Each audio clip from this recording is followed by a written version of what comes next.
Madam Secretary, please start the meeting. Chair, meeting is now being recorded. Thank you.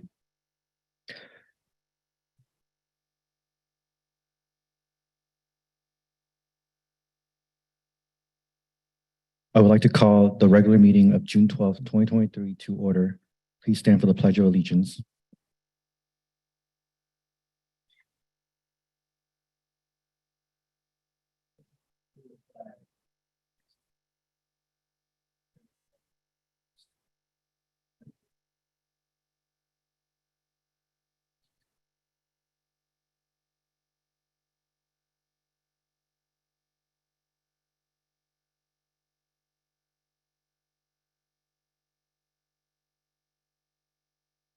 Will the Secretary please call roll? Commissioner Leo, Here. Commissioner Escamilla, Here. Commissioner Benninger, Here. Commissioner Oliva, Commissioner Wu, Here. Vice Chair Ramos, Present. Chair Pham, Here. Chair Crum has been reached at 5:39. Thank you. Before we begin, I would like to remind my fellow commissioners to turn on your microphone on when speaking and off when not speaking. And when speaking, please place the microphone about 4 inches away from you. Members of the public may attend the Planning Commission meetings in person or virtually via Zoom. I now invite the Commissioner Secretary to describe the way the public can access and participate in the meetings.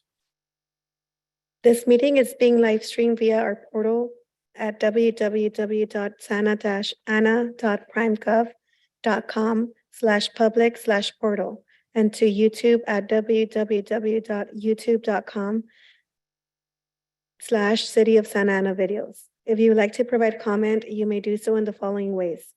Join the meeting via Zoom, enter meeting ID number 851-914-34489. When the item that you would like to comment on is being discussed, select the hand icon to let us know you would like to speak. You will be called upon by the name you entered. You can also join the meeting by calling 669-900-6833. Enter meeting ID number 851-914-34489. When the item that you would like to comment on is being discussed, press number 9 to let us know you would like to speak. You will be called upon by the last 3 digits of your phone number. After you are called upon, you may press number 6 to unmute yourself. For those who are attending this meeting in person and would like to provide public comment, please fill out a request to speak form and turn it into the secretary. All speakers will have 3 minutes to speak. I will alert you when your time is up. Moving on to public comments on non-agenda or non-public hearing items. Madam Secretary, does anyone wish to speak on any non-public hearing items? Yes, I gave you the card earlier. We have Mr. Wesley Menley. Please approach. Hello, Wesley Menke, 1032 West Park Lane. I'm here this evening to appeal to you to redirect the city staff on the topic of short-term rentals. We ask for a stay of enforcement until regulation is drafted and considered by you and the city council. 8 months ago, we were here in this chamber because the staff was recommending a ban. We heard overwhelmingly support from the public in favor of regulating short-term rentals. So the recommended ban was removed from the agenda at the last minute. A number of us then met with the staff shortly thereafter, where we were told that there would be a stay of enforcement while staff put together proposed regulation. Now, 8 months later, the staff will not meet with us nor consider regulation, and they have resumed issuing cease and desist letters to property owners who operate a short-term rental. Why? Santa Ana City Code is silent on short-term rentals. There is no explicit prohibition. There is no ban. There is not a moratorium. In fact, in October 2015, the City Council voted unanimously not to extend a moratorium I have the public record right here. City Attorney Carvalho is on record that a moratorium cannot be put on the agenda again. The matter was tabled indefinitely. So if the city council voted unanimously not to extend a moratorium, why is the staff issuing cease and desist letters? City Manager Ridge wrote in her March newsletter that the Santa Ana economy is thriving, retail sales have surpassed pre-pandemic levels, tourism is growing, and development is booming. These tourists are staying at our house. We rent to large families that cannot afford to rent multiple hotel rooms. My wife and I own exactly one house, and I would love to show each and every one of you our house personally and invite you there. We are in Ward 3. I proudly served as a pastor in St. Peter Lutheran Church in the Willard neighborhood of Santa Ana, which is why we own a house in this wonderful city. The bishop's office of our synod is also in Santa Ana. Currently, I serve a church in Upland, which provides housing, which is why we decided to turn our house into a short-term rental. We employ local residents who depend on us. We have permission, and I have the signatures of every single neighbor who shares a property line with us. We do not harm the quality of life of our neighborhood.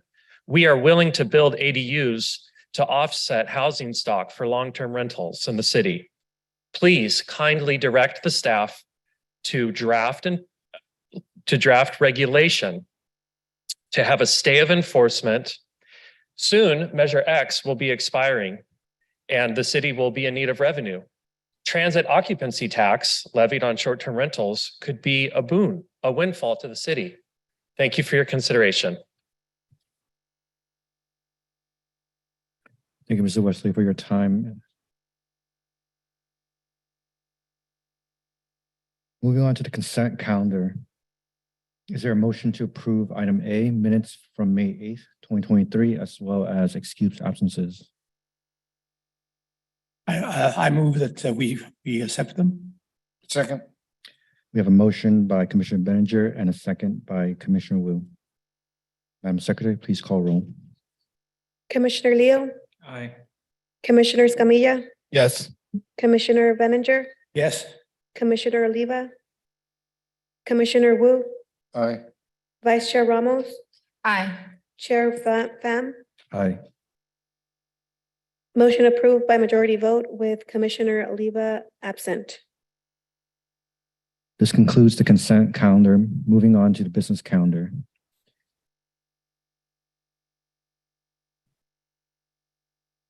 Please note, the decisions on this matter is final unless appealed within 10 days by any interested individual or party. Recommendations on items will be forwarded to City Council at a later date for determination. This is a time and place for item number 1, general plan consistency findings for the fiscal year 2023-2024 capital improvement programs. Before we begin, do any of the commissioners have anything they wish to disclose in regards to this item? Seeing none.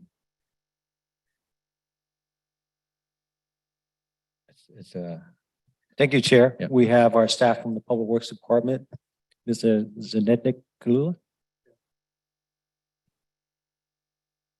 Can you guys hear me? All right, Yes, much better. we're good. Thank you. Good evening, everyone. Chair, Vice Chair, Commissioners. So my name is Zed Kakula. I'm with the city's Public Work Agency, and I'm here to talk to you about the fiscal year 23-24 proposed capital improvement project. So the capital improvement plan is a fiscal document for our capital expenditures in public works. This is the capital improvement project plan for fiscal year 23-24. The capital improvement plan is part of the overall city budget, and it was actually presented at the City Council on June 6th of this month. And once it is finally approved by City Council, it will be, like I mentioned, part of the overall city budget. What I want to highlight is some of the recently completed CIP projects that are on the screen or the slide. On the upper left, we have the recently completed Lincoln pedestrian pathway, which connected a local community or neighborhood to Santiago Creek. We also have on the upper right, the Grovemountain Water Main Project. And then on the lower left, stormwater channel fencing. My personal favorite, because I'm in traffic, is the Main and Walnut pedestrian hybrid beacon. And in case you're not familiar with those devices, they are somewhere in between this traffic signal and a beacon. So it does actually force vehicles or mandate that vehicles stop for pedestrians. So that is the first in the city that we're operating, and we want to implement more of those. And then finally, on the lower right, we have the Guernsey Business District pavement rehabilitation. So in terms of funding, this slide shows the different type of funding sources we're using for this particular fiscal year capital improvement program or the plan. We start off with some of the local funding. The first one is the gas tax. Gas tax is the one that we primarily use for street improvement type of projects. We also use some general fund for various projects as well. We have the transportation system improvement areas, TSIA fees. And these are charged to new development to fund different type of transportation improvements. And finally, we have the Federal Clean Water Enterprise, which the goal is to have water pollution reduction. We also have different type of grant funds that we use as part of the plan. The first one is the Congestion Management and Air Quality, short, we call it CMAQ. And this is a federal grant that provides money to the cities for transportation projects with the goal to ultimately improve air quality. And then we also have the Active Transportation Program, one of my favorites as well. I'm very active with that one personally here at work. And this one focuses on improvements for pedestrian and bicycle traffic safety and their mobility.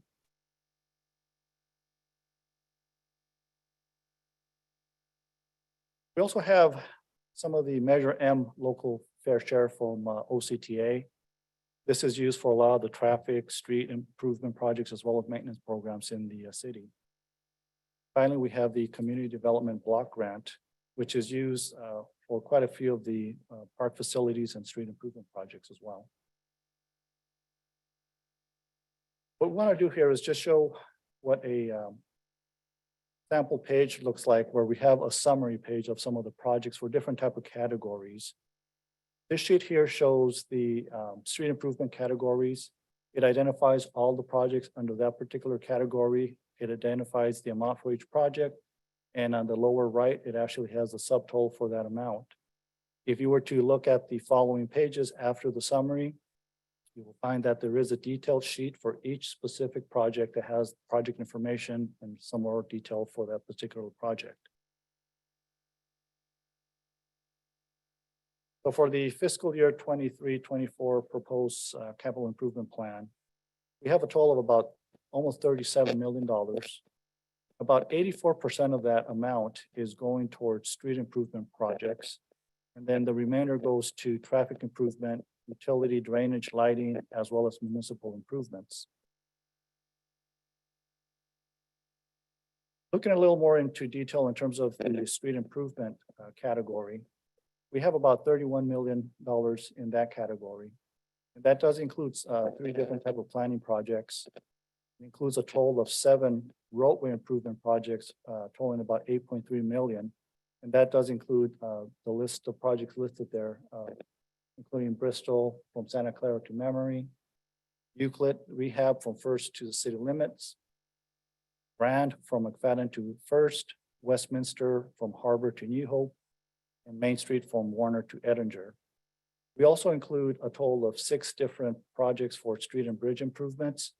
Some of them include Bristol and Memory Lane intersection widening, as well as some of the widening on Bristol between Civic and Washington, and the rest of them are listed there for you to review. And we also do include 3 different projects for local street rehabilitation, and that includes alley projects and some of the local streets, which are the residential street improvements we have to do. Moving on to the traffic improvements, we have about 3.4 million in total for this category. There is some money set aside for different type of planning projects related to traffic improvements. And then we do have a total of about $3.1 million available for 6 projects there. One that we recently got and we're pretty excited about is the Orange Complete Street project. And then we also have a new signal coming in, Cedar Sermon Spruce, and several sections of protected bike lanes along Bristol. Another category we have is the public utility drainage improvements. For this category, we have a total of about $24,000. And that is all going into the King Street Urban Greening Project. And we also have the category for city parks facility improvements. We have about 2.4 million there. Some of the projects that are part of this category include the the main library renovation project, the Logan Chepa Parks Master Plan Design, and some work at fire station and the Powell Center for ADA compliance. But we also do have the 7-year CIP. And this includes a total of about $184 million for different categories. A big chunk of that amount will be going towards street improvement projects, and then the remaining amount will be going to the different categories, including traffic, utility, drainage, lighting, as well as municipal improvements. In your staff report, it identifies applicable goals and policies for the general plan compliance. And we're here tonight to ask that the Planning Commission adopt a resolution finding the fiscal year 2023-24 capital improvement program consistent with the general plan. If you have any questions, I'll be happy to take them. Thank you.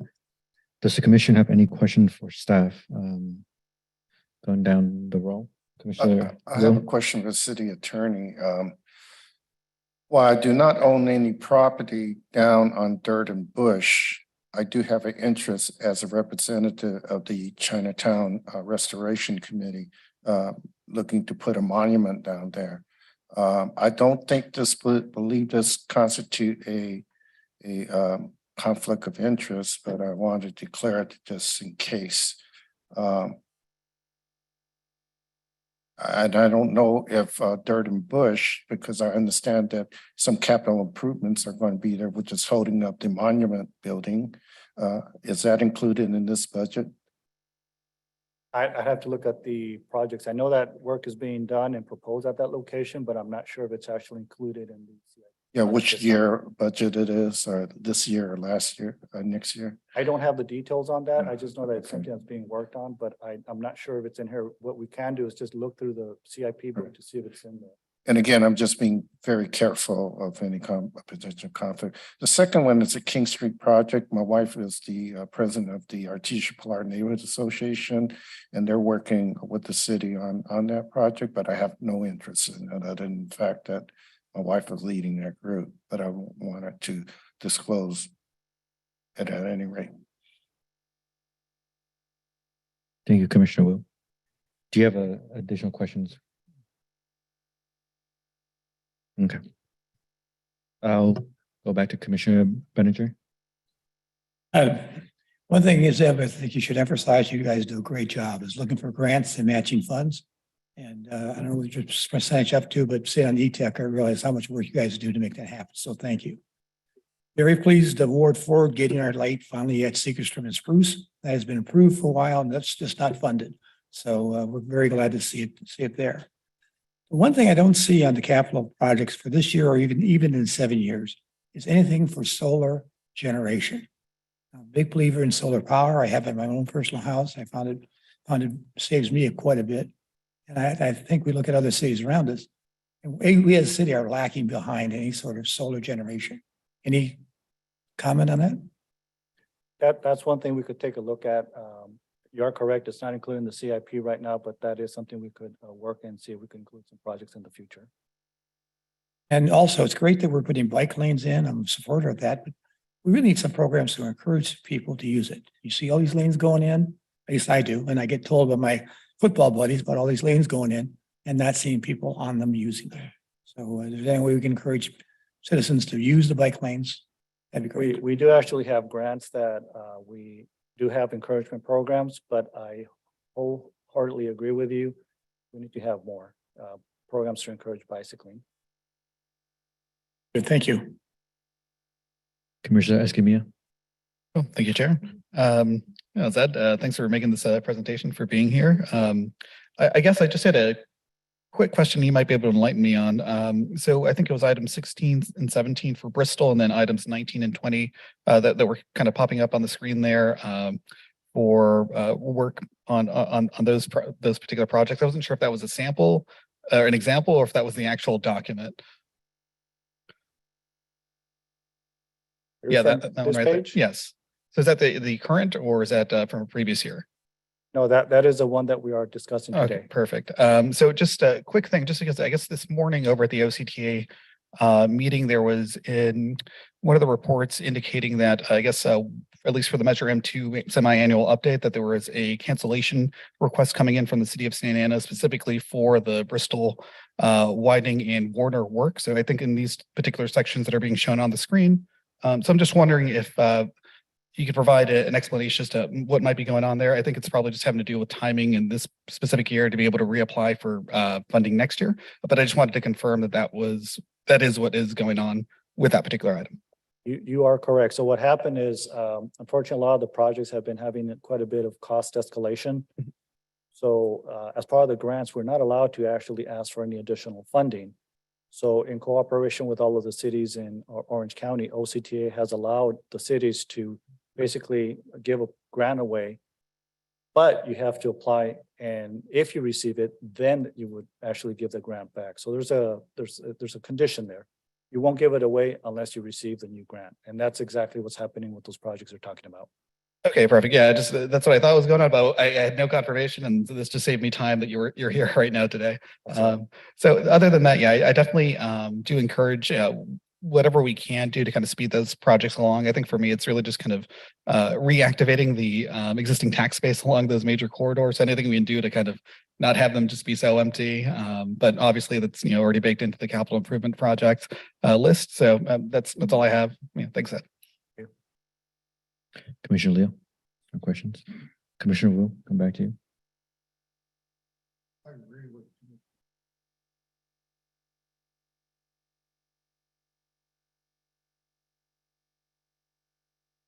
agree with Commissioner Benjer about the solar energy. I'm hoping that we do some. There's a lot of money coming up from the state and federal sources, particularly as how they impact low-income distressed communities as well. And that would be a great opportunity for partnership with those communities. Vice Chair. No questions, but I just wanted to say that I'm very happy to see all of the new bike lanes that are coming in, and I'm happy to see that they're all protected. So I know commissioners have made comments about encouraging usage of those bike lanes, and I think when they're protected, it's going to help us. And I would just like to ask that, and I'm sure that this is maybe the route you're already taking, but any new bike lanes that will be added throughout the city, that they be protected and be made as visibly safe as possible. I think that's the other part. I think many of us know that protected is safer, but I think to a common rider that has never used a bike lane, sometimes there's that disconnect. So any education that happens in the community, we can just explain how a protected bike lane really makes a difference. And then also just want to comment on the improvements coming to Bristol between Santa Clara and Memory Lane. I used to live in that area, and I know what that road has been like for a very long time. So I know that the residents in that ward will really appreciate that. So thank you. Oh, no questions for me, but I do agree. I do enjoy driving down Bristol. At least I think the portion without the right of way where we've improved all the green space.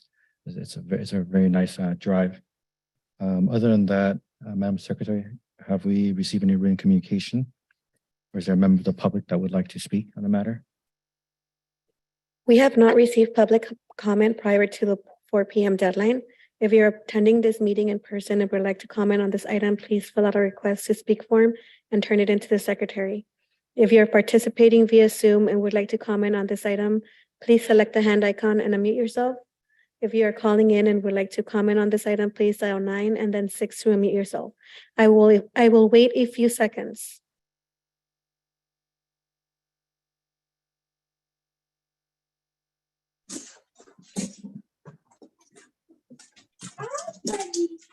We have a Zoom participant that wants to speak. Speaker on Zoom, please go ahead. Yes, my name is Michael. I'm on Zoom on my phone, and I just had a question to try and find out if we had reached calendar item number 2 yet. I couldn't tell with the slides that were presented yet. Not yet. Okay, thank you. Thank you. We have received a request to speak form.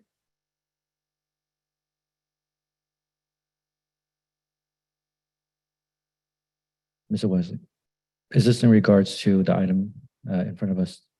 Yes, sir. Yeah, please go ahead.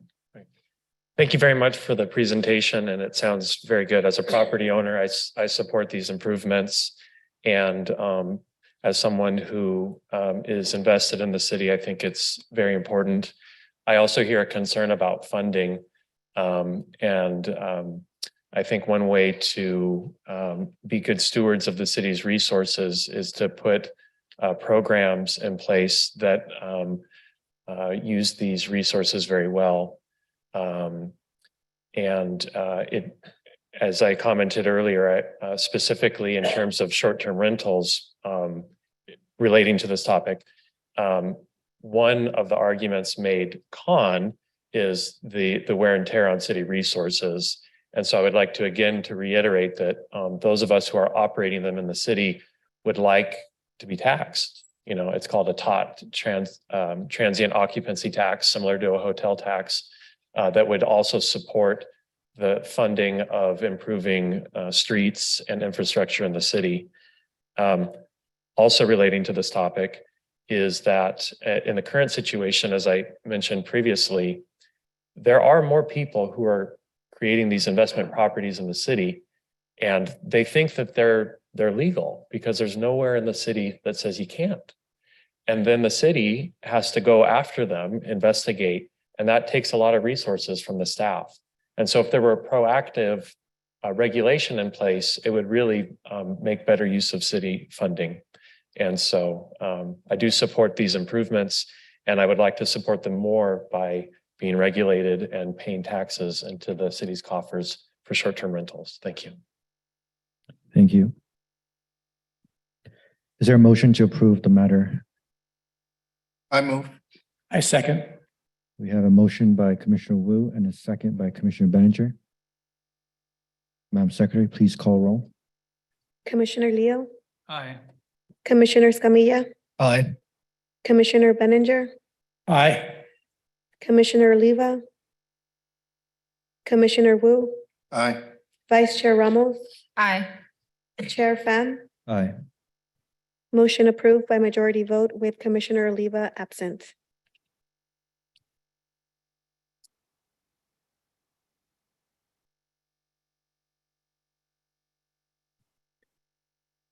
This is the time and place for item number 2, general plan consistency finding for abandonment number 2023-01, alley vacation adjacent to 2383 North Flower Street.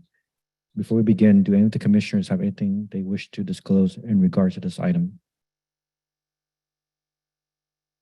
Seeing none, Yvonne Soto will now provide a brief presentation.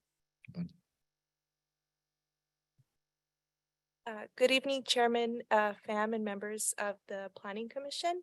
My name is Yvonne Soto. I'm with the city's Public Works Agency. The requested action before you tonight is the adoption of a resolution to find the vacation of a portion of an alley is consistent with the general plan. The alley is located adjacent to the property 2383 North Flower Street and currently connects Flower Street and Heliotrope Drive. The subject portion of the alley to be vacated is a 10-foot wide by 100-foot wide long space, as you may see on the right indicated in blue. The property owners of 2383 North Flower Street submitted this request due to experiencing transients, casings, and burglaries on multiple occasions, both to their home and other adjacent properties. The Santa Ana Police Department conducted a review of the submittal and also determined the abandonment of this portion of the alley would increase the community safety. Currently, the city of Santa Ana holds a public easement for vehicle and pedestrian traffic to travel through. If abandoned, this portion of the alley would revert back to the owners of 2383 North Flower Street.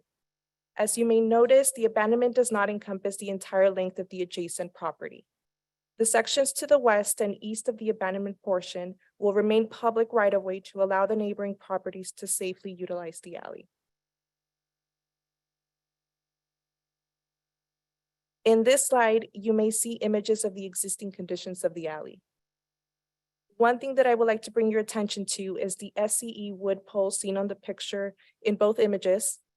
The width of the alley, as previously mentioned, is 10 feet wide, and with this pole, the width is further narrowed and therefore inhibits a safe vehicular access through the alley.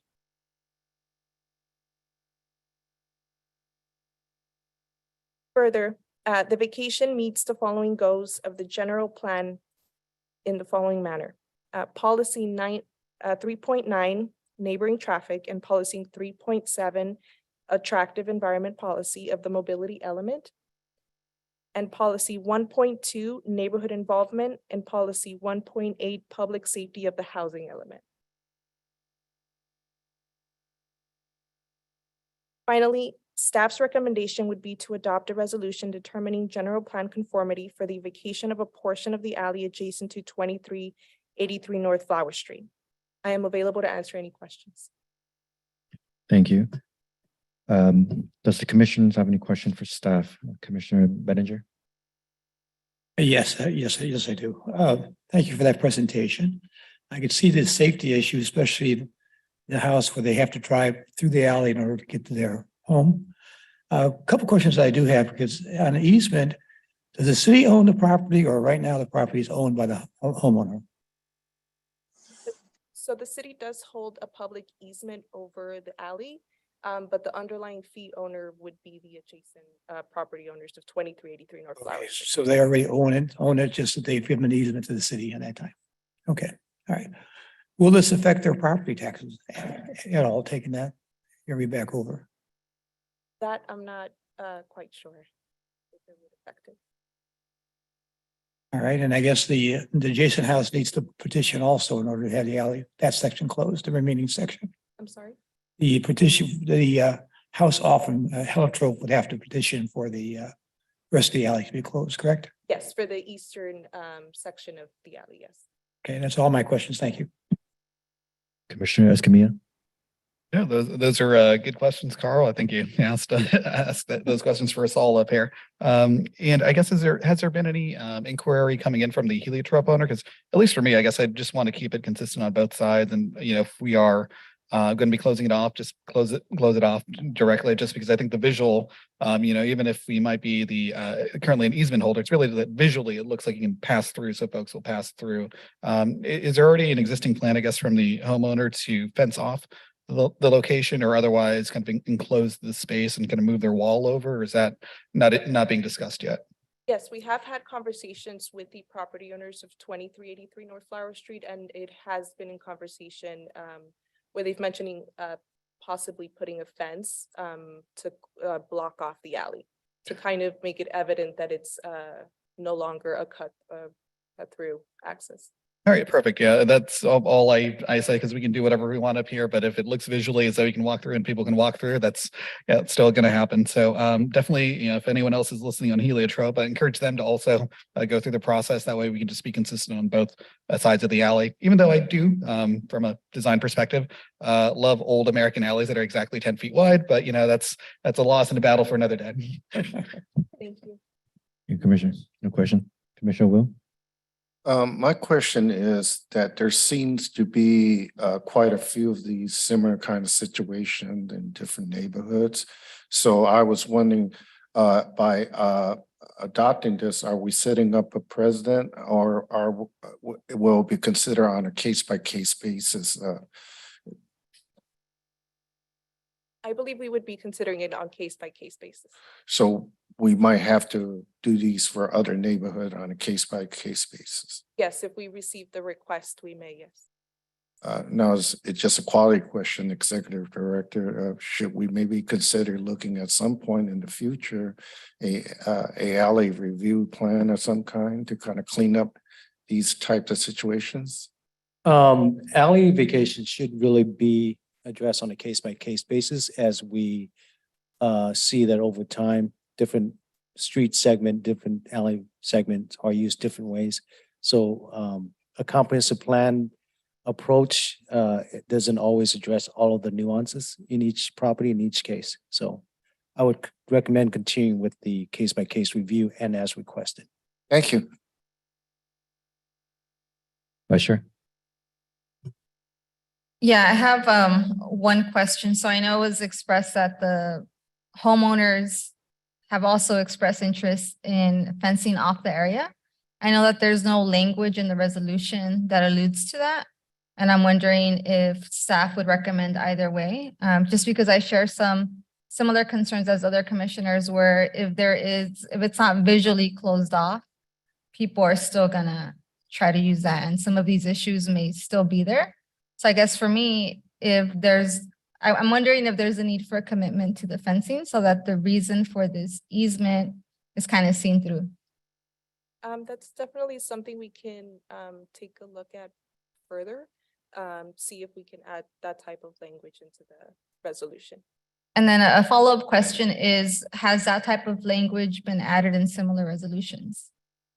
Not that I'm aware of at this time, but we can definitely do some research on past alley abandonments or street abandonments and see if similar language has been added.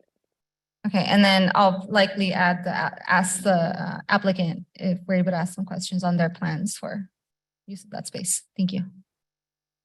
Thank you. Yes, I would encourage the fencing off the alley, just because I think that's the whole point of keeping that portion, restricting the circulation of it. My other question is reclaiming that 10-foot for the applicant's lot. Is there a no build restriction within that reclamation, or that just incorporates into the overall lot and buildable area of the lot? That I'm not sure. I would probably have to check with our planning and building department just to ensure that there's maybe possible setbacks from the new property line. Thank you, Chair. Can you repeat the question real quick?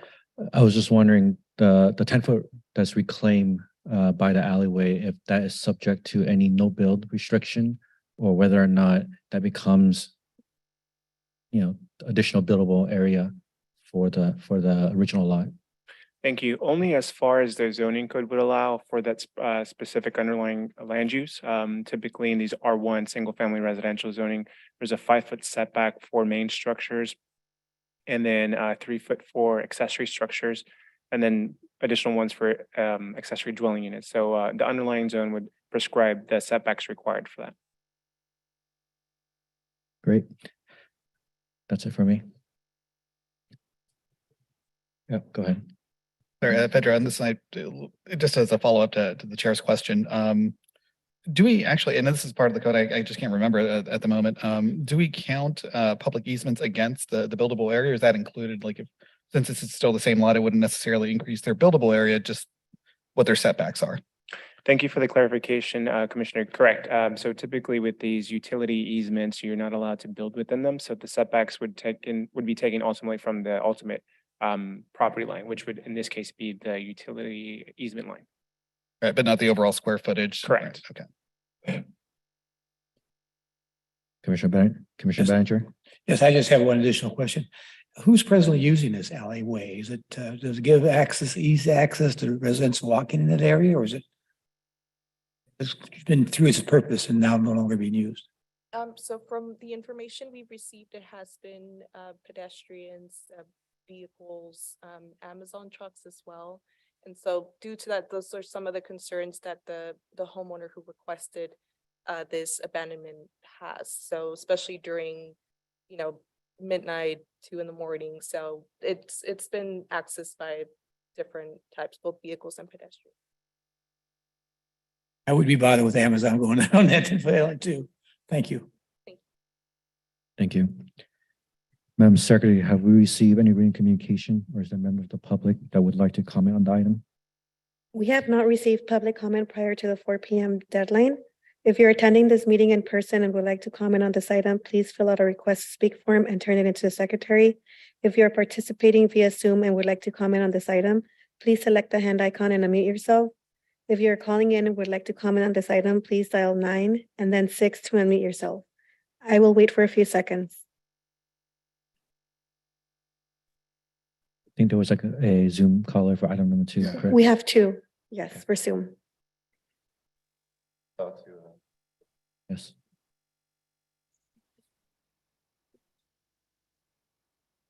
Hi, this is Obed Garcia, please unmute yourself. Hi, everybody. My name is Obed Garcia Colato. I'm here with my husband, Joseph Rodriguez. So we are the owners of the home opposite on Heliotrope. So just wanted to chime in terms of what we've seen who's using the alley. So in terms of the alley, we've never seen an Amazon truck driver go through it. It is primarily our neighbors, folks who walk their dogs, go through here. But the main users of the alley to go in and out of Heliotrope and Flower are the homes that are right behind 2383. So I don't know if you can pull the map back up, because I think it'll be important to see that visual in terms of what that impact, yep, that one right there.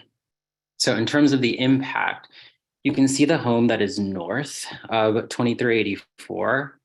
That garage, they need to access the alley to be able to get into that garage. So closing off the alley limits not only our ability to go in and out of Flower and Heliotrope, but it also impacts the home to the north as well. And so just wanted to be very clear in terms of like the impact of closing it. In terms of safety, we've never had any issues with the alley being open. Because primarily our neighbors, people walking their dogs, no issues. So just wanted to put that on record. Thank you. Michael, please unmute yourself. Hi, hello, my name's Michael. I am a resident just north of 2383 North Flower at 2387. And similar to what Obed just mentioned, that the types of usage that are obvious through that common space right now is pedestrian. I've used it personally to drive my vehicle across from one side of Heliotrope over to Flower rather than going all the way around. But the bigger concern for me is the reported crime and events that supposedly had been reported that I've never been aware of. That is there any recorded specific interactions that we should be aware of as a community of citizens to understand what crime actually is happening? Is that something that is occurring? And is there a record of it that can be provided to us living within the community to be aware, to make sure that we're well informed of any criminal activity going on? That is it. Thank you. And it looks like we have an in-person speaker. I apologize, I can't.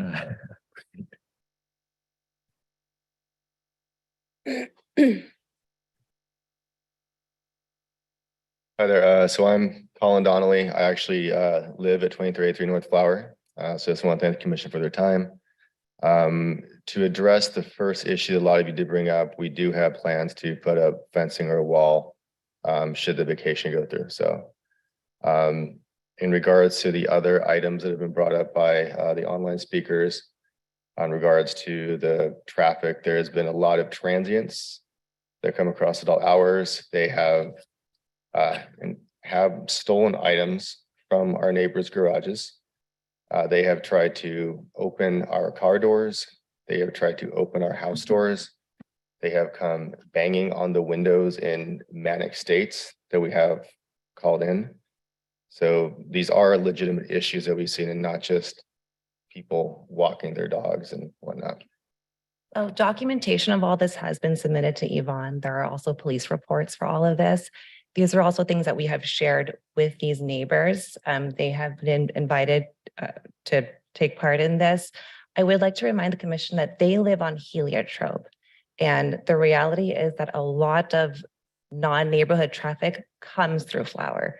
We are the ones that face it every single day. It does not surprise me that these neighbors don't experience it on heliotrope because it is not the same frequency, evidently, that we face. And we have, again, we've submitted documentation. There are police reports. We have 24/7 video footage, some of which I've already provided to Public Works. Sorry, I think there were a couple of other things that were raised that we have responses to. It's hard to keep track of everything that they were saying. I think someone said something about there's no safety and it's only dog walkers. There would be no reason for us to raise this if there were no safety concern. So we're happy to answer questions. We've been dealing with this for a long time. So it's all a blurb. If there are specific questions, we're happy to answer them.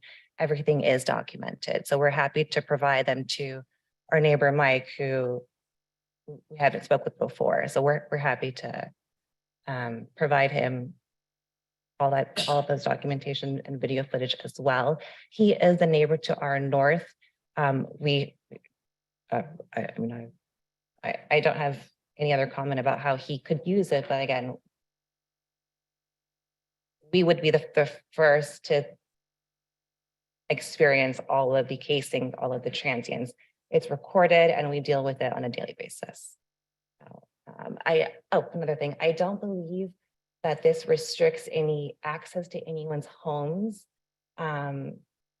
If it's not visible here, but if you just zoom out, the next big street, which is Park, is 2 houses to the north on heliotrope and 3 houses to the north on the Flower side. So objectively, I mean, I don't see how we would be restricting their access to their homes on heliotrope or on Flower. Could we ask some follow-up? Since that they're here. Oh, Commissioner Will, please go ahead. When you bought your house, you were aware that it was an alley, right? Correct. We actually did ask the agents and also the previous homeowners through our agent and theirs. We were told that it's accessed only sometimes by the heliotrope neighbors whenever they want to come out onto Flower. We were not told about transients. We were not told about the casings. We actually, due to the fact that we didn't immediately move in because of some renovations that had to take place, we weren't aware for a very long time. Well, my question is that you're aware of the definition of alleyway, right? As a passageway, right? It's a public passageway open to the public, including transients and whatever, right? Okay. The second question I have is more germane. Where do you put your trash cans? So if you immediately behind our garage, there are. So you put it in the alley? No, we don't. We put it behind our own garage. Okay, where is your garage? I'm having trouble visualizing what is Sure. north and south. Commissioner, maybe I can clarify the question. Do we know how trash is serviced is it serviced at this alley? No, Or is it's it serviced on Flower and heliotrope. Okay. So the service by the trash company does not require it going through the alley? No, sir. Okay. Currently, how does this easement work? They own it, but they vacated it to you, or they want to vacate it back to the city, or? So the city holds a public easement over the alley, but the underlying fee owner is these property owners of 2383 North Flower Street. So the city is wishing to vacate it back to the owner? If we decide to abandon it, it would revert back to the property owners. Because I got kind of confused. I couldn't hear all the presentation. Okay. So just the action tonight is a request for the commission to find that the proposed vacation is in conformance with the general plan for the circulation element as it relates to the use of the alley and whether it's still needed moving forward.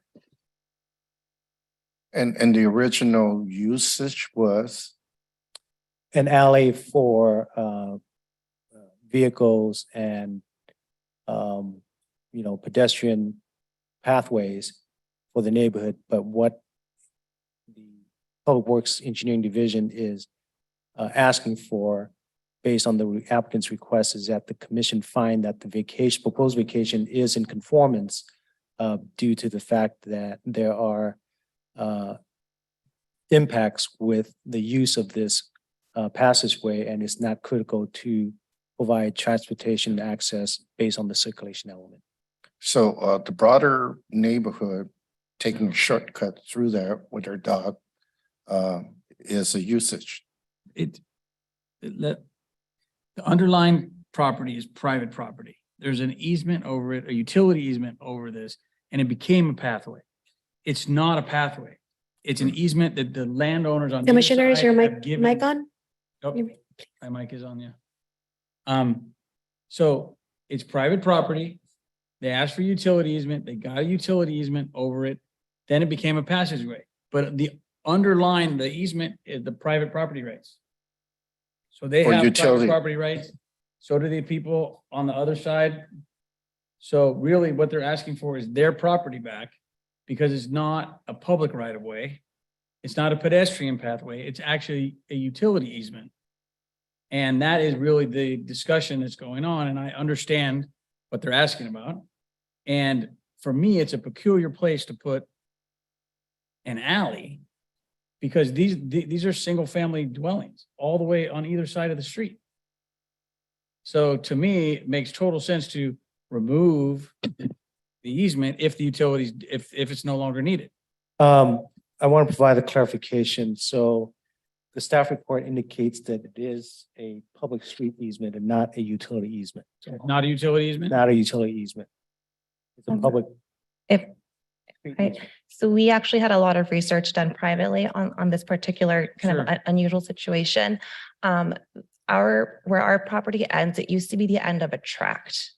And there was a railroad, I wasn't there. That's what There happens were- with- in they're old called- cities, old railroad track. There was a railroad stop. Okay. And ours was the end of a tract, and there were some, I think they're called plat maps or tract maps, and that shows, it's also in the 1931 document that calls for this, I guess, alleyway or passage or pass-throughs to get to that railroad stop. We've provided that documentation to Public Works. I'm wondering if the city attorney can give us some clarification. If any of the commissioners were to find that the proposed abandonment does not conform with the general plan, what findings do they need to have to justify? So this is not an approval. It is a request for recommending for a finding that it's consistent. If the commission don't recommend for the finding of consistency, it still go forwards to the city council Okay, with the planning commission's recommendation. so other commissioners Mhm. Understands that? Okay. Is there any other questions? Sure. Just for staff, I'm just wondering if we're going to get an updated exhibit 2, because right now I think it's showing it's 1,200 square feet rather than the 1,000 square feet. So just like that, the corrections, I think you took off 15 feet from flower and then 5 feet from the middle or from the central point. So there's a disconnect between exhibit 2 and the staff report. The exhibit 2 is indicating 1,200 square feet, so still doing the full vacation or vacating of the 120 by 10 foot right away. So just, I guess, fixing it before planning or before city council. We'll make that correction. Thank you. Commissioner I just want to say thank you for describing where the heliotrope where it comes out. So I see this is not much of a delay, but I'm really concerned about the danger of entering Flower Street. Have you had any accidents at this corner? So there is very narrow space and hardly for one-way traffic. Trying to back out onto Flower have had people coming in on bikes, in groups on skateboards. And it's hard to see because so yes, I mean, we've had all sorts of, I think someone brought up the point that they had never seen an Amazon truck. We also provided documentation that that's happening. They're squeezing in to make a delivery, to take shortcuts. And again, we would have been happy to provide that and share that with the neighbors had they had that concern. Is there a no parking sign at the entrance of both sides of the alley? There used to be, I believe that the neighbors on Heliotrope had removed, and I believe the city works came back and put it on a different pole.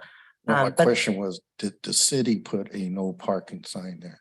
So that if I was to go there and there is no parking sign, I'm allowed to just park my car. there are no parking signs, yes. There are no There- parking signs. There are, quote, no parking signs. Okay. Yes, sorry. Vice Chair. Yes, I have a question that's more for staff. So in the staff report, there's a section that talks about the Santa Ana Police Department and them not being opposed to the recommendation that staff is making. So I'm just wondering what their role is in this process, because in that section, there's a general statement that says it's a very safe neighborhood and that recommending this could deter crime further. And then we're also hearing that there have been public safety issues, but we're also hearing from other callers that they haven't experienced any of those. So for the record, I'm wondering like exactly what role does the police department play when creating that statement for the staff report? Like, are they supposed to provide references to or provide any crime statistics the way they do in other staff reports? So prior to this, this item did go through our development review committee, in which it's distributed to all different departments, including the police department. So they did review the project, and that was the recommendation they provided as part of that, what we call DRC. Okay, and then I guess my question for staff then, so just so that the callers are aware and anyone watching is aware, did you all receive proof of crimes that or like public safety issues, police reports that exist? We did not receive police reports from the Santa Ana Police Department. The information we have received has been from the property owners. Okay, and then as commissioners think through this, if there is a resolution, I would like to recommend language that requires the fencing and also cites like the public safety concerns.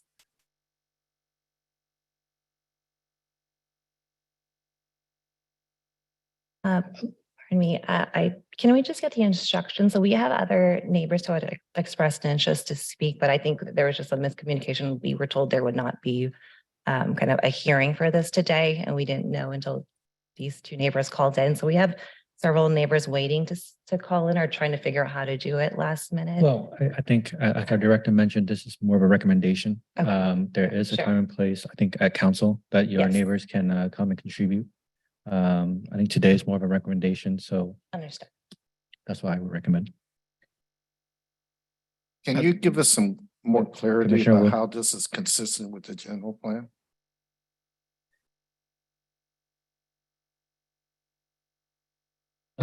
The findings has been articulated in the staff report and the resolution based on the presentation. If you can go back to the slides that go over the various goals of the general plan.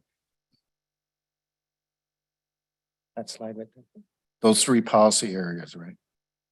So those are the policy of the general plan as it relates to what our staff have found that is consistent with the policies. Thank you. And then before we close this, Commissioner. I was just gonna ask the applicant, yes, if you do have anyone else that can't make it to speak, sending emails to all of us and including the mayor and council would be probably a recommended next step for you all. They do in fact read the emails that they get, especially when it's substantive policy items. I think that we had several people email Yvonne, but I didn't have the direction to. Oh, yeah, you could definitely, whenever you have an item, and this goes to any members of the public, you can direct it towards the planning commissioners for anything like this, or just the general public comment line before each meeting. And we do read them because when they're from an applicant or of substance and an item that we have to decide, we do take that into consideration. Thank you. Vice Chair. Yeah, sorry, one more question for staff. So the applicant just mentioned other emails that were received, and I'm just wondering if there were any other comments from the public that you all received directly in regards to this? Yeah, so as Caroline mentioned, we did receive emails from other property owners within the neighborhood in favor of the closure of the alley. But do you know if any of those were homeowners that are directly adjacent to the alley? They were not, they were just from the neighborhood, but we have been in conversation with the adjacent homeowners regarding this item as well. And is there anything that you would like to share from those conversations if they didn't call in today? Specifically the homeowners adjacent to the alley? Not that I have in front of me right now. Okay, thank you. Is there a motion to approve this matter? A motion for approval. I second it. I I'd think like to request Commissioner, an amendment, yeah. So, sorry, give me a second. So we have a motion by Commissioner Escamilla, a second by Commissioner Wu with an amendment. no, I wouldn't second it. I was going to point out that Commissioner Ramos had wanted to amend it. I'll Commissioner, retract my I think the amendment. motion that you're looking for is a recommendation to the city council to find that the general plan the proposed vacation is in conformance to the general plan, and you would recommend that the city council consider having the property owner fence the area as well. So that would be the motion and the recommendation. So are we able to recommend amendments to the resolution that we received? You can recommend it, and that's would be a part of your motion is to recommend it. But I believe we can't impose a condition of approvals. Well, I'm actually going to retract my friendly amendment because I didn't allow Commissioner Escamilla to state his motion. Well, there you go. Mr. Ty just stated it for me, and he included yours, which I am totally 100% on board with. So, I'm sorry if I can interject. Could we just specifically state what we're doing here is to approve the resolution? If that's the direction that the commission is taking, if we can just specifically state that in the motion. Yeah, I'm sorry, Director Ty, if you could restate the motion and the recommendations for. the motion is to approve the resolution recommending the city council for finding that the proposed vacation is in conformance in the general plan, as well as recommending that the council consider one additional condition to require the property owner to fence off the vacation. That is my motion. And can I actually request a friendly amendment to also cite, specifically cite the public safety concerns, so it's clear to residents in the area why this is taking place? With that, I'll second that. okay, so we have a motion by Commissioner Escamilla as summarized by Director Min with a friendly amendment in regards to public safety by the Vice Chair and a second by Commissioner Wu. And I second her motion as well. Is everything clear? That works for me, and I accept the friendly amendment. Madam Secretary, please call roll. Commissioner Leo, Aye. Commissioner Escamilla, Aye. Commissioner Benninger, Aye. Commissioner Oliva, Commissioner Wu, Aye. Vice Chair Ramos, Aye. Chair Pham. Aye. Motion approved by majority vote with Commissioner Oliva absent. Thank you. And for those who are interested in this item that didn't have a chance to speak on Zoom, again, this is a recommendation and you're more than welcome to attend the council meeting and give your input.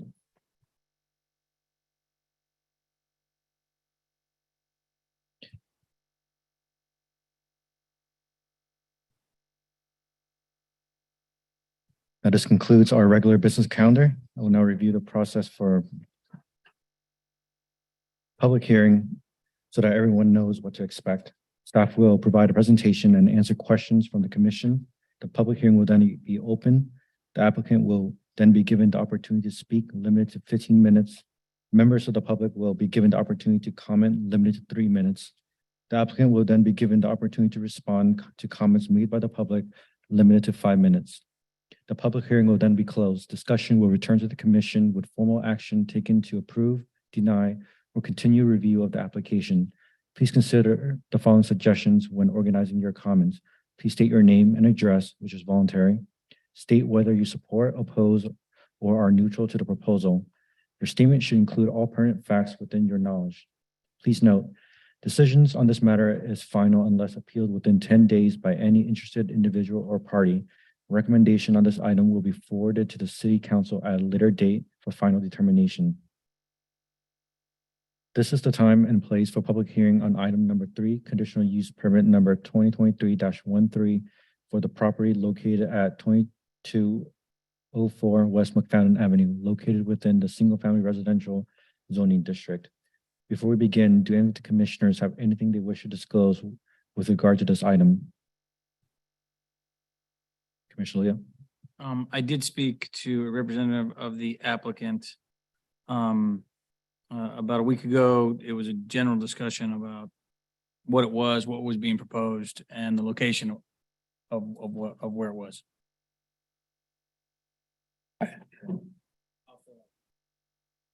I'd like to disclose I had a similar conversation with about the project and where it would be and what it would do. Any other disclosures? Okay. Yep. Please forward your forms to the secretary. Heidi Jacinto will now provide a brief presentation. Heidi. Thank you, Mr. Chairman. The application before you this evening is for Cristo Rey Orange County High School, a CUP for a private school and a variance for a front yard fence.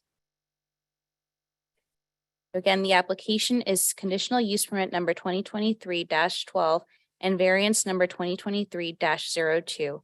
The project address is 2204 West McFadden Avenue, located within Ward 2.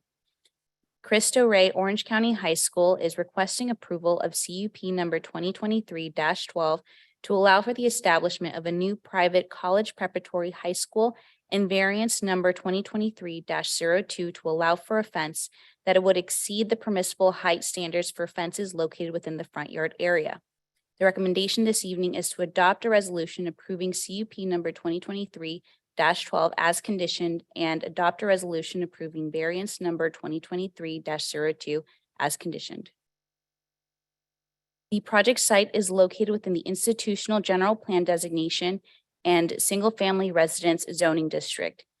The site is surrounded by single-family residential properties to the north, east, south, and west. The lot is approximately 6.67 acres, which equates to 290,677 square feet. The unit specifically, which is the red area, is 26,859 square feet. This is a photo of the site.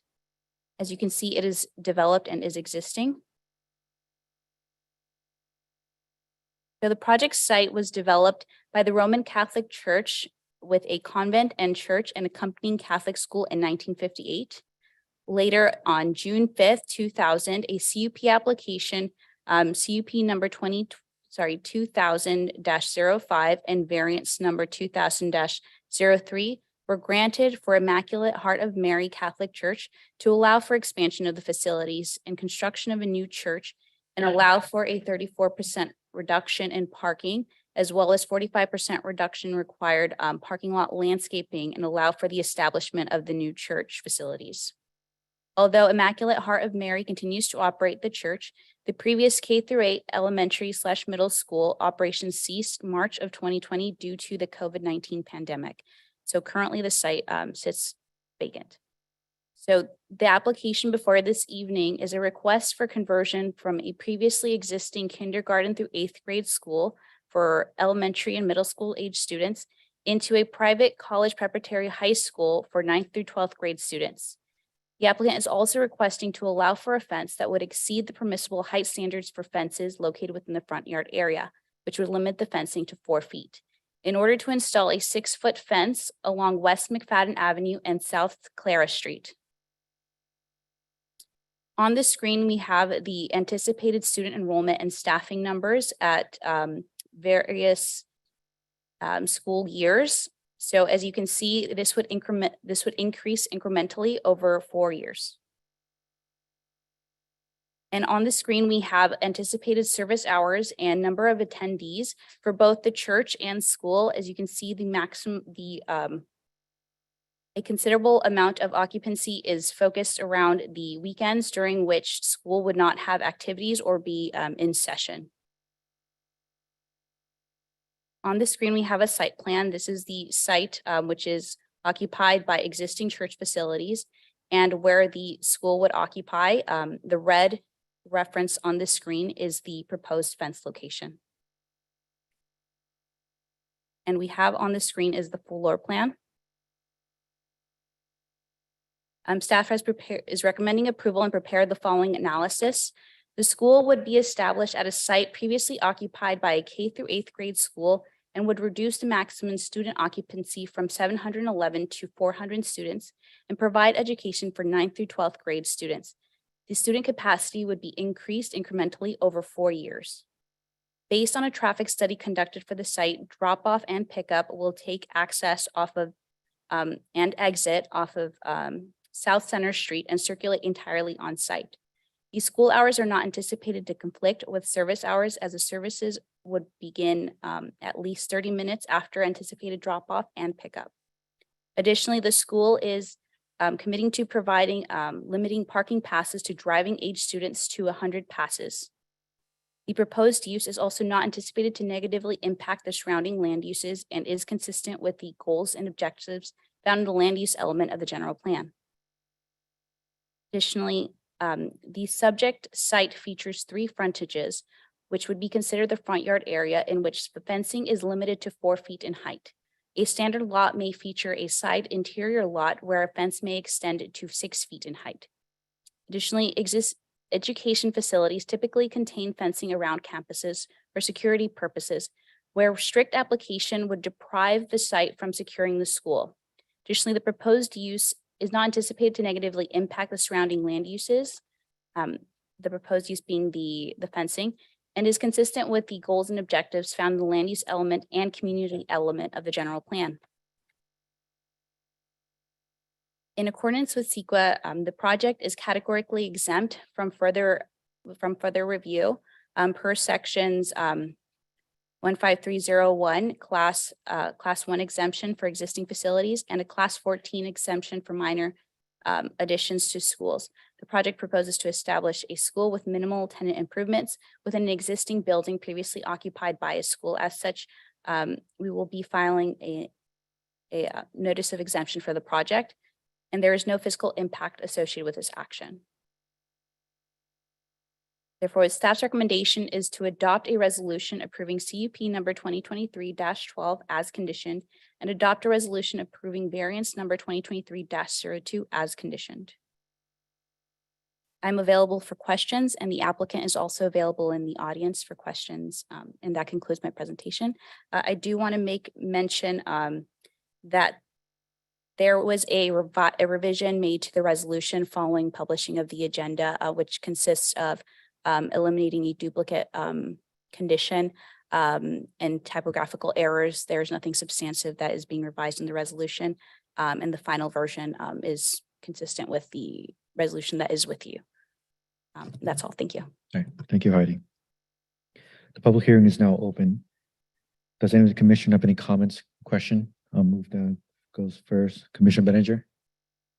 Looking at the data that was supplied to us and looking at you, as you displayed it, the student numbers look a little funny to me because if you're going to start off with 100, there's going to be some children that school will not work for. And so I'd expect the senior class to be smaller than the incoming freshman class. In this case, it's totally reversed. They've got the senior class much larger than any of the other classes there, which doesn't make sense to me on the people. Do you have any number of students? Do you have any idea why that's so? The applicant is available in the audience and may be able to speak to how they are calculating their anticipated student numbers.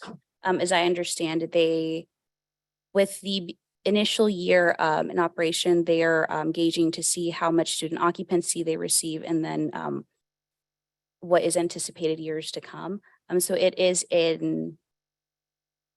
imagine an estimate, but the applicant can speak more to their anticipated numbers. Okay. It doesn't change my support of this project. I am very supportive because of the part that wasn't talked about and what does it do? And the fact that be able to get kids in with education, help them assist with it. Myself, I'm a product of a small Catholic school back east. And I found the attention to detail that I was forced to do when I really didn't want to, but improved me later in college. And in college, I ended up co-oping. I ended up getting a job, but it gave me experience as to what I would be doing afterwards. And that's what this school is going to do also, as far as getting the that age children out working 1 day a week, learning what people do out there in the actual world. And so I'm very supportive of what it does, and very happy it's in Santa Ana. And the other part of it, I really don't see any problem with granting the CPU. I think it meets all the requirements that we talked about. Plus, it's been a school. I know that area well. It will not increase the traffic flow because these students are going to be low income and they're not going to be able to afford cars and what have you. So that's kind of my comments. Thank you. Thank you, Commissioner. Commissioner Escamilla. All right. Well, I'm not sure if I should have disclosed this at the beginning, but I was actually a graduate of Immaculate Heart of Mary. So I spent a lot of years at the this particular facility, K through 8th. So I did my entire lower secondary and primary schooling here. Yeah, so I guess for me, this is a little bit of a personal project. So I'm glad the facility is going to be reused. Like Commissioner Benninger commented, I don't necessarily see any issue with granting this conditional use permit. We're basically going from a school to another school, different age category. I did also have an issue with some of the numbers. So from my recollection, we had, when I was there, it was only about 270 students. So that was my recollection as to how many students were there. So I still feel that the initial 700 estimate's a little high, just because we had about 9 classes and like 30 kids each. So to me, it was roughly around 270 students there when it was relatively large, but I'm sure they might have expanded over time. But that's a whole nother question.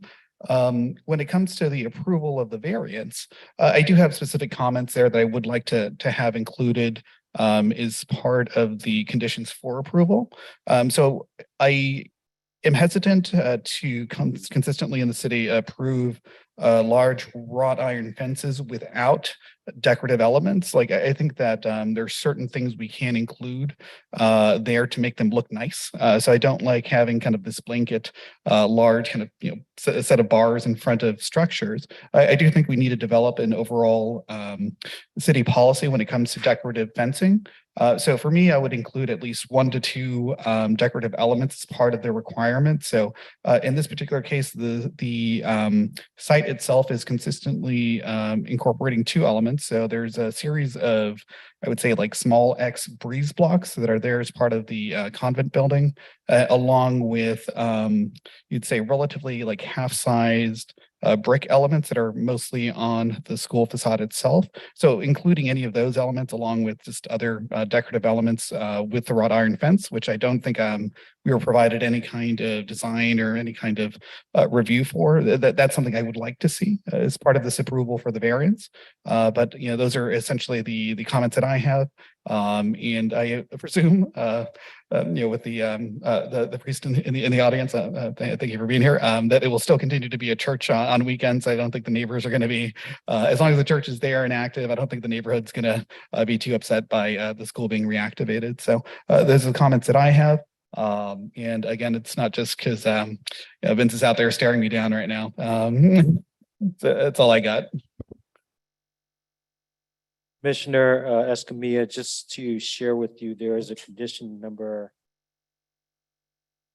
7 of the resolution for the variance that indicates there shall be a full elevation of the final proposed fence to be submitted with landscaping feature for screening of the fence. So that's part of the condition number 7.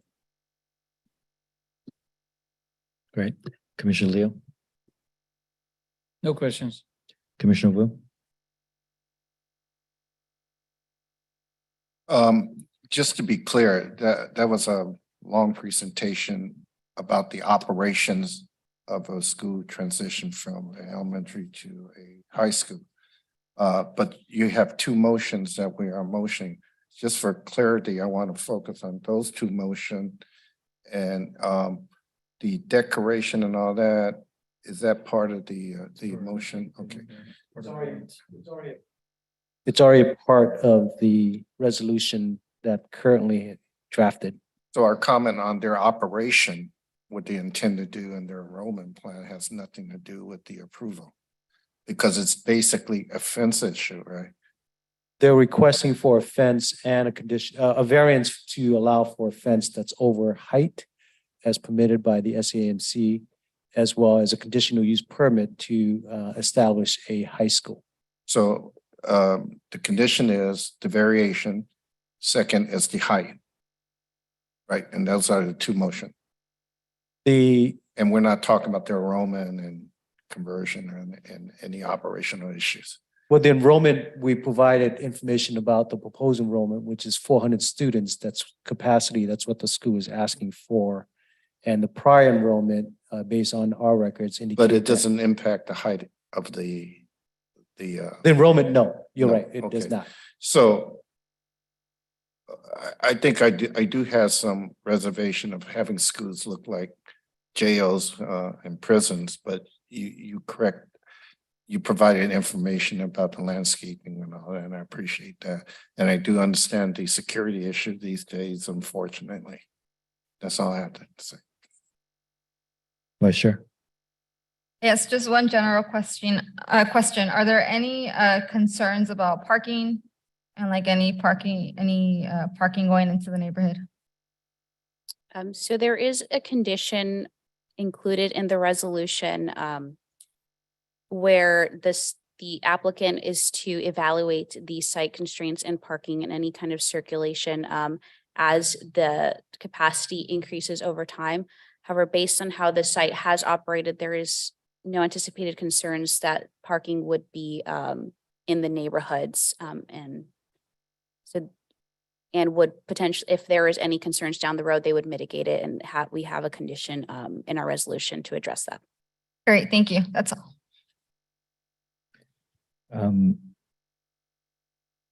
Really, there's no comments from myself. Just in general, I would suggest, full disclosure, I do frequent the church myself. And I know how busy mass times are. And I know that there's certain mass that also take place during the day, maybe like I think Ash Wednesday, that might somehow conflict with operations. And so I would just encourage to kind of take a look at those kind of small instances that are not something that's a regular occurrence, but might bring up some traffic issues. But other than that, no other comments. Go ahead, Commissioner Wu. Yeah, Commissioner Ramos, in pursuing the parking question, raises the issue about the student population age group changing to more that they can drive. So while we're only looking at the fence issue and the variation, where is the consideration of the transition from an elementary use and the impact on noise, and like teenagers are more boisterous and different from, well, I wouldn't say they're more, but the student population from elementary school and high school is different, and it's a residential neighborhood surrounding the area. It's probably some of their own children going there, but I'm trying to relate the two. Is that addressed somewhere else, and that was considered, since we're only looking at the fence? The zoning code does not distinguish the age groups in terms of the conditional use permit. So what I'm trying to concerned say about is that if noise- we just address the fence issue, Right. will the public come back at it and say, why did you approve a high school there? And we're not addressing the high school being there. You to- actually are addressing the high school. Because we do recognize that these potentially could be driving age children as well. As such, there is a conditional to a condition I recall to limit the number of assigned parking spaces, which the school has to monitor to students as to a maximum of 100 spaces for use by the school. In addition to that, as our planner, Jacinto, has mentioned, that at each phase and at any time that we see an issue, so at each phase of increase in capacity, they're gonna have to review their circulation plan and their parking plan to make sure that it does not impact the neighborhood. Again, the city staff, based on the condition, also has the ability to address parking and circulation anytime we feel that or receive actual complaints that the operations is impacting the neighborhood. Thank you. Seeing that there's no other question, would the applicant like to speak on the matter?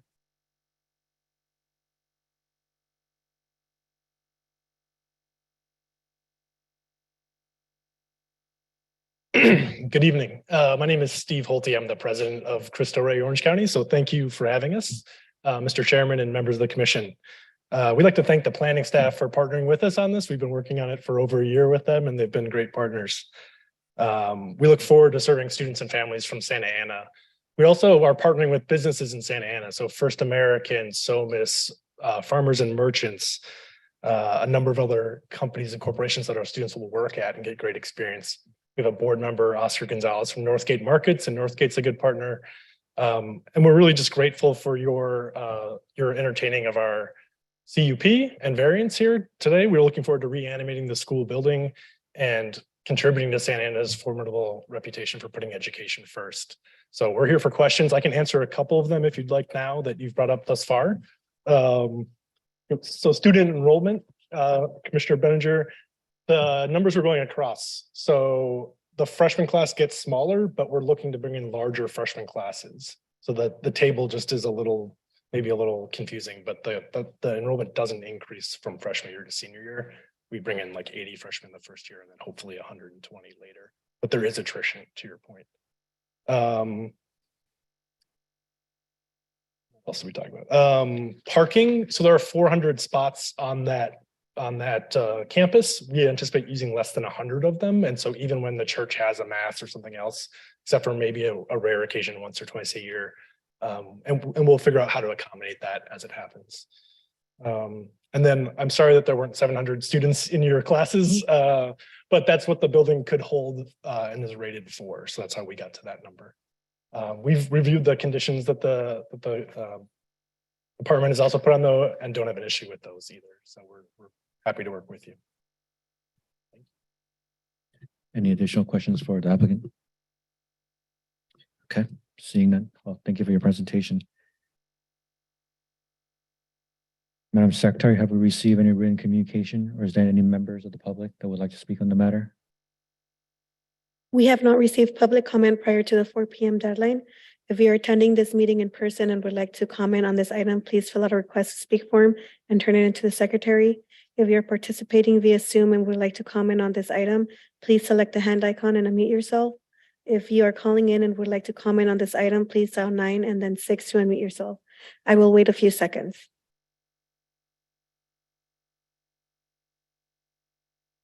Chair, we do not have any speakers. Thank you.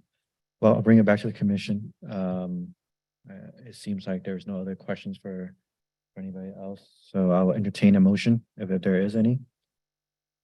I'll make a motion to adopt a resolution approving conditional use permit number 2023-12 and variance number 2023-02 as conditioned. I second that. Carl, will you do me the honor of allowing me to second for the school? Thank you. Thank you. Thank you. I'd like to second this one. Great. We have a motion by Commissioner Leo and a second by Commissioner Escamilla. Secretary, please call roll. Commissioner Leo, Aye. Commissioner Escamilla, Yes. Commissioner Benninger, Aye. Commissioner Oliva, Commissioner Wu, Aye. Vice Chair Ramos, Aye. Chair Pham. Aye. Motion approved by majority vote with Commissioner Oliva absent. Right. This is the time and place for public hearing for item number 4, conditional use permit number 2023-11 for the property located at 201 East 4th Street, located within the Transit Zoning Code SD 84 zone. Before we begin, do any of the commissioners have anything they wish to disclose in regards to this item? Seeing none, Christian Santana will now provide a brief presentation. Thank you, Chair. Good evening, Chair and fellow commissioners. Tonight, I'll bring you conditional use permit number 2023-11 for a new ABC license. As mentioned before, this is a conditional use permit application. The site location is located at 201 East 4th Street in Ward 6. The applicant is Brian Kim, representing Shadi Nori, and they are requesting the approval of a CUP number 2023-11 to allow the sale of alcoholic beverages for on-premise consumption, a type 41 beer and wine ABC license at the proposed eating establishment at 201 East 4th Street. And staff is recommending approval with the CUP. The site location is located within the general plan land use designation as District Center Medium High, or DC3. The zoning is within the Transit Zoning District, SD 84, within the subzoning district, the downtown area. The surrounding land uses are a parking structure to the north, commercial retail to the east and south, as well as a new mixed-use residential development towards the west. The lot size is approximately 0.41 acres or 17,860 square feet, and the unit size is 781 square feet. The proposed eating establishment is located within, again, a 781 square foot tenant space within a 36,000 square foot multi-tenant mixed-use building. The on-premise sale and consumption of beer and wine will be an ancillary component to the dining service at the proposed site, which is allowed by right in the subject zoning district. The establishment can accommodate up to 24 patrons, and proposed business hours are from Monday through Sunday, 11:30 a.m. to 12 a.m. midnight. And no live entertainment is being requested at this time. Here is a photo of the site location off of Bush Street. And here is an outline of the leased tenant space within the 4th Street Market. 4th Street Market is outlined in blue and the tenant space is outlined in red. And here is a floor plan of the tenant space of the proposed restaurant. Alcohol storage is proposed to be approximately 36 square feet or 4.6% of the gross floor area for this tenant space. The business meets state and Santa Ana Municipal Code qualifications to be considered an eating establishment for a type 41 ABC license. The storage and display of alcoholic beverages will make up less than 5% of the total establishment's floor area, and the police department is satisfied with the operational standards applicable to the on-premise ABC licenses and will mitigate any effects to the surrounding community. Therefore, the police department does not oppose the granting of this conditional use permit. Conditions of approval, property maintenance agreements, and standards within the Santa Ana Municipal Code will address any further potential negative impacts. Pursuant to the California Environmental Quality Act, CEQA, the project is categorically exempt pursuant to Section 15301, Class 1, existing facilities of the CEQA guidelines. Environmental review number 2023-52 will be filed for this project, and there's no physical impact associated with this project. With that said, staff is recommending approval of conditional use permit number 2023-11 as conditioned. Staff is available for any questions. The applicant is also in the audience today. Thank you. Thank you for that. Before opening the public hearing, do any commissioners have questions for staff? I'll start on my left, Commissioner Wu. Currently, the 4th Street Market area has served liquor by several other establishments, right? I was wondering, Executive Director, can you review the City Council's last meeting? They had a huge shouting discussion about the proliferation of conditional use permits of alcohol use. And like the previous thing, item, we've been doing that on a case-by-case basis, and it's difficult to have a overall general policy. So I was just trying to understand, did the city council resolve anything at the last meeting regarding conditional use permits and alcohol use? Because that item is not on the agenda today, I won't be able to go into details, but I want to share that the city council did conduct a public hearing and they denied the conditional use permit. The conditional use permit process, as you see here, is on a case-by-case basis, really to generalize any type of use or any one use in a certain areas would not be reflecting the uniqueness of each CUP, and therefore that's a reason why we do have to look at each CUP independently. This conditional use permit is a part of the 4th Street Marketplace, and it will be a separate sit-down bona fide eating establishment with its own entrance, also an entrance, I believe, coming from the 4th Street Marketplace. The other only one license in the 4th Street Marketplace. There's not multiple, but only one other license that allows for sales of Yeah, alcohol. I think the playground detention has a place there, right? But it's a food and drink hall, the whole area, right? Yeah. So it's consistent with the existing usage of the area. Based on our review of the proposed request and the existing environment in downtown, we believe that this is a compatible conditional use permit, and we do recommend for approval. So this is a Japanese restaurant, a sushi bar, or? That is correct. And we need that again to revitalize and restore Chinatown back in the community, you know, so we could have a place for Asians.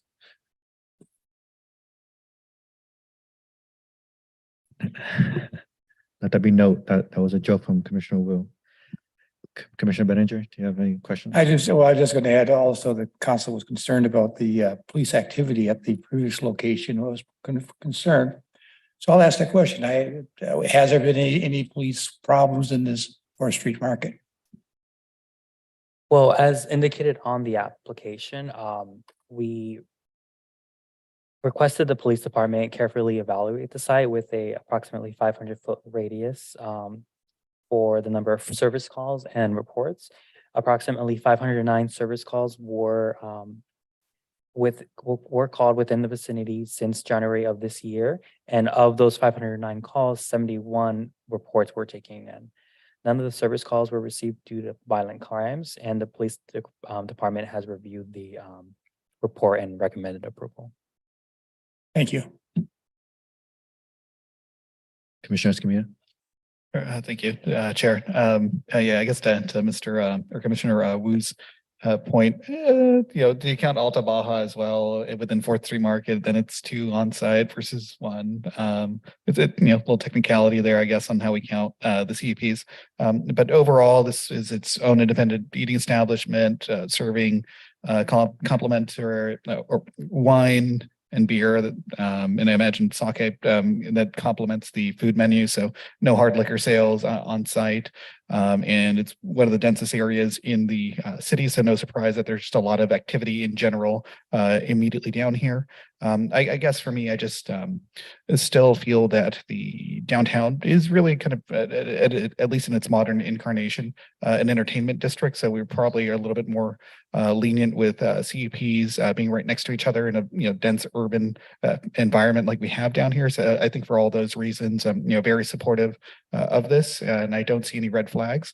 But as a general rule and policy, can we just kind of check back in to say, hey, is everything okay? And again, I have no reason to feel that there will be an issue, but I think just as a general policy, we should quickly approve, but then also just double check to make sure that operations are okay.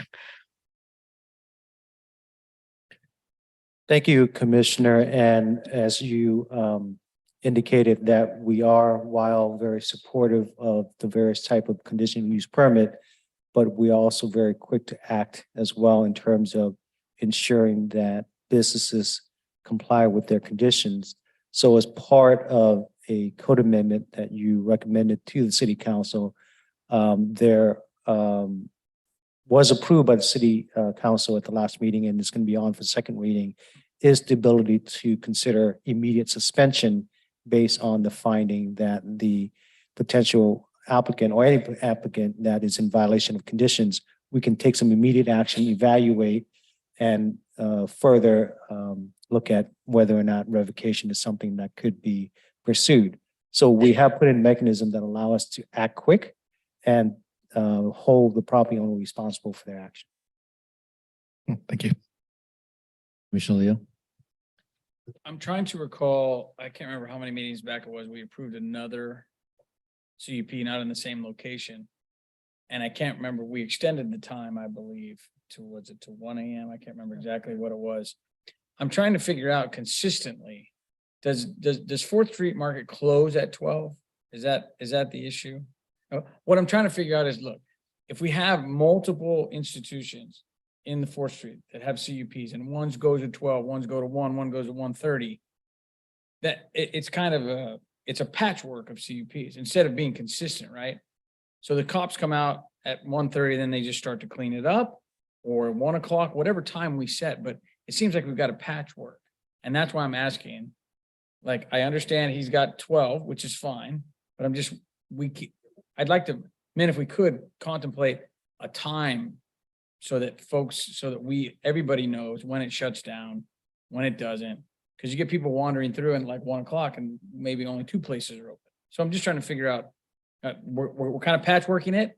So I'm just trying to figure out how we don't patchwork it. So patchwork sometimes not a bad thing. But in this case, the code, the way it works is that alcohol licenses are permitted to operate up to 12 AM without having to ask for a separate conditional use permit for the extended time. So that's when you see that there are businesses that go beyond the 12 AM, and the code would require at that point for an application, an actual submission of a conditional use permit. Other than that, businesses with alcohol license, once approved, could go up to 12 AM without having to, request for a separate conditional use permit. Okay, and then one other thing, as Commissioner Escamilla mentioned about the immediate suspension, I think we should make it a policy, and I'll leave it open for discussion about, we should have, I don't know if we have an automatic 6-month review or we have an automatic year review, just to talk with the applicant, things are going well, you're okay, that kind of stuff. It's almost like a business retention program within compliance with their CUP. So I don't know if that is it's not a policy, but we have at times said, come back in 6 months, come back in a year. Just trying to figure out how, if we should do that, because then they're engaged in what's going on here as well.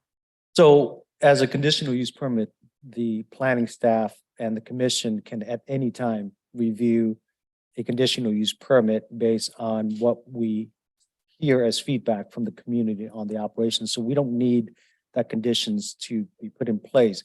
However, there are time to time when we do place that conditions on that is simply the fact that we know that there are upfront issues already that we want to make sure that we'll come back in 6 months, a year to address it. But other than that, the condition itself is to address those specific concerns. But we have the authority to place a discussion on the CP at any point in time. Thank you. Thank you. Commissioner Wu? I'd like to point out that primarily it is a restaurant that will be serving beer to complement the sushi, which is an art form and culturally different from other food establishments in the area. And if the sushi chef is adept, they probably sing good pub songs, right? Thank you, Commissioner Wu. Vice Chair? No comments. Thank you. Yeah, no comments for me either. I think it's very consistent with the area. The public hearing is now open. Would the applicant like to present? Hi, how are you? Hi, I'm Brian Camp, owner of Please A little bit- approach the little bit mic. closer. Oh, Thank you. I'm owner of Sharinori. So I started this location at 4th Street Market during pandemic. I rented out small space, the commercial kitchen area. And then during pandemic, everything was shut down. So I was only doing deliveries and takeout. So only the contactless pickup. Just from there, I took over one of the stall in there. So it's just as our customer base grow and we're just slowly expanding just little by little. And now we're in the stall, and the sushi bar is our next the project where I always wanted to have like actual like brick and mortar sit down, and just it used to be electric butcher space, and just timing was right. And I think we Santana, we needed like a good sushi spot down there. A little bit of my background, I used to work at a place called Nobu. I was there for a long time, and until the pandemic, is I was at the Newport location, and just from there, and I recruit a lot of my chefs, and we started with a very small team, and I think we do bring a lot of foot traffics to Santana, especially downtown area. We have a lot of customer that comes from Irvine, Tustin, like all over the place to just come pick up the food. And a lot of people there always asking, when are we gonna open up a sit down sushi bar? So this is it, and this ABC license will help us like tremendously. It'll really help us. So that's it. Thank you. Thank you. Is there any questions for the applicant? I just want to thank you for sticking with Santa Ana through the pandemic. Oh, no, yeah. Thank you. Thank you very much. And thank you for picking Santa Ana to open your business in. We greatly appreciate it. And if I can, I'd like to make the motion to adopt the resolution. Let's do Okay, it. Close the public hearing. Go Yeah. ahead, close the public hearing. Madam Secretary, have we received any written communication or any comments from the public? We have not received public comment prior to the 4 p.m. deadline. If you're attending this meeting in person and would like to comment on this item, please fill out a request to speak form and turn it into the secretary. If you're participating via Zoom and would like to comment on this item, please select the hand icon and unmute yourself. If you're calling in and would like to comment on this item, please dial number 9 and then 6 to unmute yourself. I will wait a few seconds. Chair, we do not have any speakers. Thank you. Commissioner Leo. I'm gonna actually let Commissioner Wu, since he's enamored with the project. Commissioner Wu, you can make the motion, sir. It's better if you do in a second. Go ahead. No, you go ahead. You want to second it? Okay, Yeah. I'll read it. Please, I'd like to make a motion to adopt a resolution approving conditional use permit number 2023-11 as conditioned. And I'll second. We have a motion by Commissioner Leo and a second by Commissioner Wu. Madam Secretary, please call roll. Commissioner Leo, Aye. Commissioner Escamilla, Aye. Commissioner Benninger, Aye. Commissioner Oliva, Commissioner Wu, Aye. Vice Chair Ramos, Aye. Chair Pham. Aye. Motion approved by majority vote with Commissioner Oliva absent. Thank you. Congratulations. Thank you. When will you be open for business? Open now. Oh, it's open now? Oh, Yeah, great. we have a store inside, but just like a restaurant is on there. And you're open till 12. Hopefully we'll open. By Regarding that meeting that you wanted to hold, You wanted to meet there? well, I'm not saying that. Okay. That concludes the business calendar. Moving on to closing comments. Are there any closing comments from staff? None except happy Father's Day to the fathers in the group. And there any comments from the commissioners? No comment. I do have a comment. I was at another opening, groundbreaking today with the FX was it? Homemade, yeah. And again, what we're doing in terms of affordable housing and exceeding RENA is just fantastic. I kind of still wish other cities would embrace it and don't see it as a mandate, but seeing it's an opportunity for providing housing as a right. Thank you, Commissioner Wu. Commissioner Escamilla. Sure. Just for the closing planning comment for the day, just looking to see if staff, as we kind of rewrite the code and we're looking at those zoning code updates, take a look at concept of accessory commercial units, so ACUs rather than ADUs. So looking for kind of small scale, the ability for small scale commercial enterprises. For me, I think this is the opportunity where you can actually try to make a brick and mortar kind of permanent stand for maybe some of these food trucks, like the old food trucks where you have actual groceries and products that are consistently needed in a community. So I think when you see those out, you'd say like around the Rate in Townsend area, there's a genuine need for accessible public groceries. So allowing some of those users to be able to create accessory commercial units, I think would be very good for the city overall and would allow for, I think, interesting development opportunities. So just throwing out that concept, and hopefully we can include it as we look for changes in our zoning code. That would be a great suggestion. If you can email that to our secretary. We've been asking and collecting for questions or topics you would like to discuss for that studies workshop. So. Sure. Yeah, just very quickly, on a kind of similar note, I'd like to request a future brief study session, or it could even be a thorough email on any state laws that the city is currently, any new state laws or recent state laws that will go into effect or have gone into effect this year that the city is planning to be in compliance with, or that this city will be requesting exemption from. I think it'd be great just for us as commissioners to be aware of what the city is planning in that sense. Thank you. Yeah, I think we can all roll that into our future work study sessions. I'm sure all the commissioners have sent you. I've only received email from 3 of the commissioners. So again, as Director Min suggested, if you can reply to that with all your questions, we're making an agenda for that. Yeah, that was the point I want to touch on, is if there are any issues that we want to discuss, let's just wrap it up in one session. I know there's a lot of hot topic subjects that the commissions will, commissioner, if they'd like to some more detail on, I would email our secretary. Other than that, no other comments from myself or the commissions. The meeting is now adjourned. The next regular meeting will be held on Monday, June 26, 2023 at 5:30 p.m. in the council chamber.